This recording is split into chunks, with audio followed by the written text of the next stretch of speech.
سمجھتے ہیں کہ کرائسس ٹائمز میں یہ آسٹیریٹی میئرز اور جو ٹرک کی بتی کی بات کر رہے ہیں یہ بھی درست بات ہے، کیونکہ سر سوشل میڈیا پہ اس والے سے ڈیبیٹ ہے کہ جی 524 ملازمین ہیں، خان صاحب 2 رکھیں گے، 522 کو نکال دیں گے، ان کا روزگار کا کیا ہوگا، ان کے بیوی بچے سڑک پر آ جائیں گے، یہ تمام چیزیں.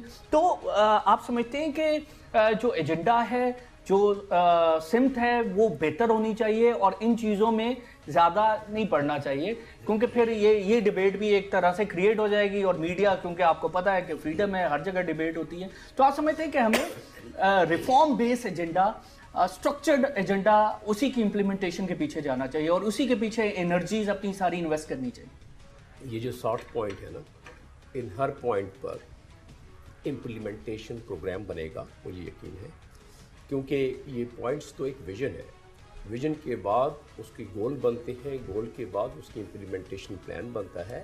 آئی am sure government is going to do that, اور اسی لیے they have such a competent cabinet members this time, right.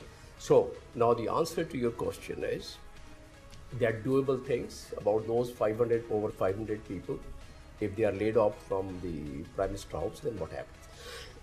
If you talk about it, then even PIA, کوئی بھی کسی ادارے کو آپ دیکھ لیں، ہر ادارے میں ایسا ہی ہے. لیکن اگر آپ اسٹارٹ نہیں لیتے ہیں تو پھر یہ تو کیچ 22 والی سچویشن ہے نا، یہ کبھی ٹھیک نہیں ہو سکتی. آپ کو 2 نقصانات ہوتے ہیں اوور اسٹافنگ کے.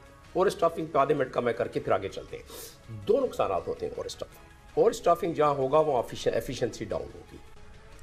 اس کا بالکل ڈائریکٹلی لنک ہے. اگر ایک کام میں 3 آدمی کی درکار ہے، اس میں 9 آدمی بیٹھا دیں تو وہ اس کی ایفیشنسی. تو ہم ایک تو ایفیشنسی پہ کمپرومائز کر رہے ہیں. تو آپ کا سوال کا آپ جواب میں دے دیتا ہوں. بالکل گورنمنٹ ہمارا سب سے بگیسٹ امپلائر ہے اس کنٹری میں.